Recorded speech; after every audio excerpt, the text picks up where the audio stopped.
जय जय माँ आनंदमयी। राधा एक दिव्य शक्ति हमारे राधा समीप, एक दिव्य राधा देव्य स्वाध्याय, एक राधा दिव्य देव्य पुस्तक राधा जिसके हर अध्याय में बस राधा इष्ट चिंतन राधा की बात बताई गई राधा है। जिसके हर राधा स्वाध्याय में बस गुरुदेव ये समझा रहे हैं राधा कि अगर मन उस परम राधा सत्ता से पूर्ण रूपेण जुड़ा है राधा तो उसमें और हम में राधा कोई अंतर नहीं है। और राधा उसी को पूर्ण रूपेण जीने के राधा लिए माँ आनंदमयी का राधा प्राकट्य हुआ। और माँ ने अपने राधा दिव्य जीवन से ही बता दिया राधा कि नाम जप राधा कितना महत्वपूर्ण है और राधा नाम जप के माध्यम से राधा इंसान उस परम सत्ता से राधा एकत्व अनुभव कर सकता है। राधा जो बातें शास्त्रों राधा में लिखी गई हैं राधा उनको जीवंत जी सकता है, देख राधा सकता। इसी के साथ आगे राधा का स्वाध्याय डे 13, राधा हरिद्वार कुंभ मेला। राधा सन राधा 1938 में माँ अपने भक्तों राधा के संग कुंभ मेले में हरिद्वार राधा पधारी। वहां राधा भोलानाथ जी नित्य प्रति प्रातःकाल राधा कीर्तन मंडली को लेकर राधा नगर की गलियों में प्रभात फेरी राधा पर निकलते थे। उनके राधा प्रभावशाली व्यक्तित्व एवं राधा उत्साहपूर्ण भक्ति भाव से राधा जनसमूह आकर्षित हो जाता राधा तथा अन्य तीर्थयात्री राधा भी कीर्तन में सम्मिलित हो जाते थे। राधा कुंभ मेले की ये राधा अवधि में विशेष पर्व राधा स्नान के समय राधा भोलानाथ जी जब गंगा तट गए राधा तो यह देखकर अचंभित रह राधा गए कि वहां एकत्रित राधा साधुओं ने एक बृहत समूह राधा से उनका श्रद्धा पूर्वक राधा स्वागत किया तथा सबने राधा मिलकर उन्हें विधिवत स्नान भी राधा करवाया। इस घटना का विवरण राधा सुनकर माँ ने कहा, राधा भोलानाथ जी राधा स्वविस्मृति में जीते हैं, किंतु राधा उन साधुओं ने राधा उनकी आध्यात्मिक महानता को राधा पहचान लिया। भोलानाथ जी ने राधा इस अवधि में विधि पूर्वक राधा शास्त्रोक्त रीति से राधा संन्यास ग्रहण किया। राधा हरिद्वार से प्रस्थान करने राधा के पश्चात ही राधा भोलानाथ जी चेचक से ग्रस्त हो गए। राधा उन्हें स्वास्थ्य लाभ हेतु राधा देहरादून आश्रम ले जाया गया। राधा संक्रमण के भय से राधा अधिकतर आश्रम राधा वासियों को माँ ने वहां से अन्यत्र राधा भेज दिया। स्वयं माँ राधा भोलानाथ जी के अंतिम राधा समय तक उनकी सेवा राधा शुश्रूषा करती रही। राधा भोलानाथ जी ने अनजाने में माँ राधा के प्रति हुई किसी भी त्रुटि से राधा क्षमा याचना करते हुए राधा माँ संबोधन का राधा उच्चारण किया। माँ ने राधा अपना हस्त कमल भोलानाथ जी के राधा भ्रम रंध्र पर रखा राधा तथा इस प्रकार माँ की छत्र राधा छाया में वे महाप्राण को प्राप्त राधा हुए। तदंतर राधा यह प्रश्न पूछे जाने पर राधा कि माँ अपने पति के राधा देहावसान से शोकग्रस्त राधा क्यों नहीं हुई, माँ का राधा उत्तर था, मैं राधा शोकाकुल कैसे हो सकती हूँ। राधा उनकी आत्मा कहाँ राधा है, कहाँ गई है, राधा यह मैं स्पष्ट रूप से राधा देख सकती हूँ। राधा माँ की मातुश्री राधा मोक्षदा सुंदरी देवी राधा अत्यंत धर्मशील राधा एवं असाधारण व्यक्तित्व की राधा धनी थी। राधा अनेक वर्ष संयम पूर्वक राधा ध्यान साधना में रत रहने राधा के परिणाम स्वरूप वे उच्च राधा आध्यात्मिक अवस्था में स्थित राधा थी। सन राधा 1939 में संन्यास दीक्षा राधा ग्रहण करने के पश्चात राधा उन्होंने स्वामी मुक्तानंद राधा गिरी नाम धारण किया, राधा किंतु भक्तगण उन्हें पूर्व राधा अनुसार दीदी माँ कहकर ही राधा संबोधित करते रहे। राधा संन्यास ग्रहण करने राधा के पश्चात वे माँ के राधा साथ भ्रमण करते हुए राधा माँ की लीला में महती राधा भूमिका निभाने लगी। राधा भोलानाथ जी के देह त्याग के राधा पश्चात वे माँ की राधा उपस्थिति में भक्तों को दीक्षा राधा प्रदान कर गुरु के रूप राधा में उन्हें आध्यात्मिक पथ राधा प्रदर्शित करती थी। राधा जय जय माँ, जय जय माँ, राधा जय जय माँ। अगला राधा अध्याय, दर दर राधा घूमते तीर्थ राधा यात्रीगण। भक्तों की राधा हृदयगत पुकार से प्रेरित राधा होकर माँ की निरंतर राधा यात्राओं का क्रम प्रारंभ हुआ। राधा अनेक महाप्रयत्न राधा केवल ब्रज मोहिनी दीदी राधा एक राधा सन्यासिनी को संग लेकर राधा माँ अज्ञात रूप से यात्रा पर राधा जाती रही। दोनों राधा परिवारजक यात्री राधा द्रव्य अथवा अन्य किसी भी राधा सामान के बिना राधा यात्राएं करते रहे। राधा राह में जो भी राधा उनके समक्ष आता वह राधा उनकी आनंदमय व उत्प्रेरक राधा उपस्थिति मात्र से आशीर्वाद राधा पाता था। दूसरी राधा ओर अन्य अवसरों पर राधा माँ दिन रात भक्तों से राधा घिरी रहती थी।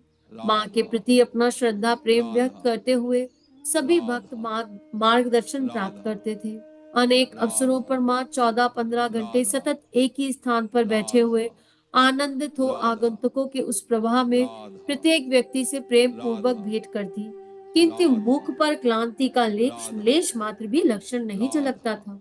माँ के निकटस्थ राधा सेवक विश्रांति समय राधा का ध्यान रखते हुए राधा श्रद्धालुओं से उस प्रवाह को राधा थामने का असफल प्रयास राधा करते हुए माँ से प्रश्न राधा करते कि क्या राधा माँ को निरंतर आने वाले राधा इस जन समूह से कष्ट नहीं राधा होता।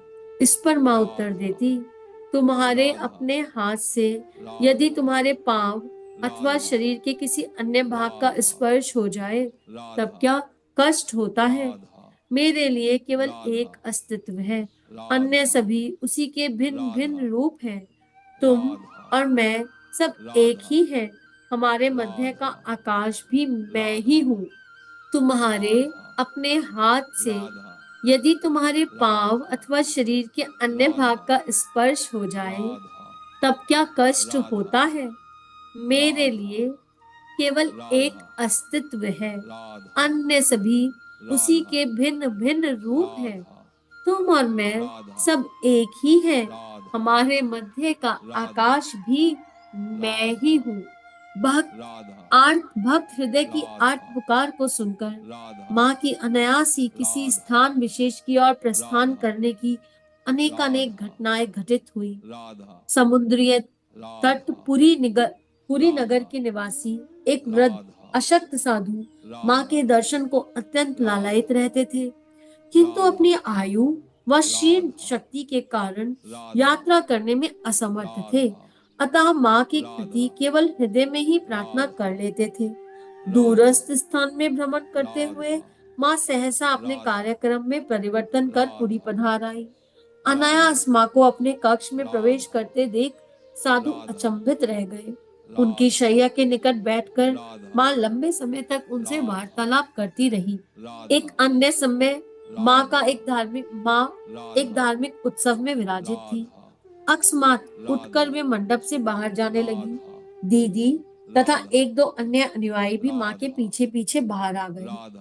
माँ सीधा रेलवे स्टेशन पर पहुंचकर सामने खड़ी रेलगाड़ी में चढ़ गई। गाड़ी के प्रस्थान करने के कुछ समय पश्चात माँ एक छोटे स्टेशन पर उतर गई। सामान्यतः यह रेलगाड़ी उस स्थान पर नहीं ठहरती थी।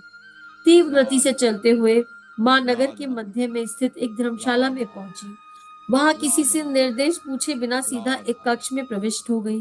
विभ्रमित से माँ के साथ आए सभी व्यक्ति भी माँ के पीछे पीछे चल रहे थे। धर्मशाला के उस कक्ष में एक महिला शैया पर बैठकर करुण विलाप कर रही थी। माँ ने स्नेह पूर्वक उससे कहा, विलाप मत करो, देखो मैं आ गई हूँ। आश्चर्यचकित होकर महिला के शोकाश्रु आनंद एवं कृतज्ञता के अश्रुओं में परिवर्तित हो गए। कुछ शांत होने पर उसने दीदी को बताया कि वह इस नगर में माँ के आगमन का समाचार पाकर यहाँ आई थी, किंतु माँ किसी दूरस्थ स्थान पर है। ऐसा ज्ञात होने पर वह इस कमरे में एकाकी बैठकर शोकाकुल हो आंसू बहाते हुए आर्त भाव से माँ को पुकार रही थी। माँ के समक्ष देश व काल का कोई अस्तित्व नहीं है। वे भक्त के हृदयगत आर्त पुकार का सदैव प्रत्युत्तर देती है। वे भक्त की हृदयगत आर्त पुकार का सदैव प्रत्युत्तर देती है। माँ कहती है, तुम्हारा दुख, तुम्हारी पीड़ा, तुम्हारा संताप मेरा ही दुख है। यह शरीर सब कुछ समझता है। माँ प्राय स्वयं को यह शरीर कहकर इंगित करती थी।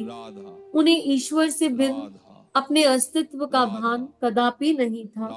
उन्हें ईश्वर से भिन्न अपने अस्तित्व का भान कदापि नहीं था। जय जय माँ। इदं श्री सद्गुरुवे नमः। इदं श्री सद्गुरुवे नमः। इदं श्री सद्गुरुवे नमः। राधा राधा राधा। हमारे YouTube चैनल को सब्सक्राइब कीजिए और बेल आइकन पर क्लिक कीजिए ताकि आने वाली सभी वीडियो की नोटिफिकेशन आपको मिलती रहे। आप सभी को बहुत बहुत थैंक यू।